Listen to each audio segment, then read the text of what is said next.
शहर के एक प्रतिष्ठित परिवार में जन्मी आरती हमेशा से अपने घर की लाडली रही थी।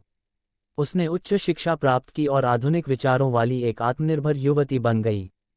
उसकी माँ हमेशा चाहती थी कि वह एक अच्छे परिवार में शादी करे, लेकिन आरती का दिल प्रेम में बंध चुका था। वह प्यार करती थी समीर से, जो एक छोटे कस्बे से था और पारंपरिक परिवार से आता था।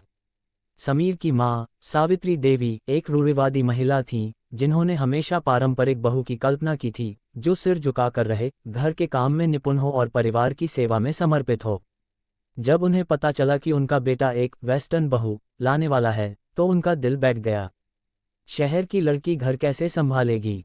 आरती जब ससुराल पहुंची तो उसे अजनबी नजरों से घूरा जाने लगा। सावित्री देवी की आंखों में उसके लिए अविश्वास था। आरती आधुनिक कपड़े पहनती थी और स्वतंत्र विचार रखती थी, जो इस परिवार के लिए बिल्कुल नया था। आरती को हर छोटी बात के लिए टोक दिया जाता, बहू यह ऐसे नहीं, वैसे करो, इतना तेज मत बोलो। वह समझ गई कि उसे खुद को साबित करना होगा। आरती ने अपनी पढ़ाई और समझदारी का उपयोग किया।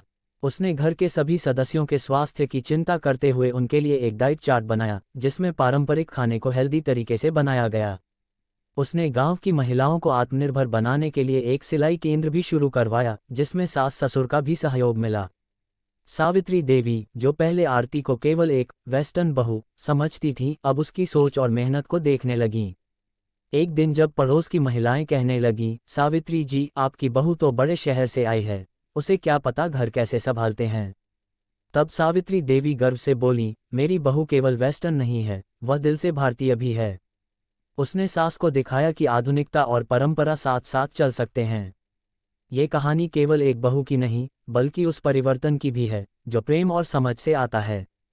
वेस्टर्न बहू का तमगा अब आरती के लिए गर्व की बात थी, क्योंकि उसने दिखा दिया था कि संस्कार और आधुनिकता एक दूसरे के विरोधी नहीं, बल्कि पूरक हो सकते हैं।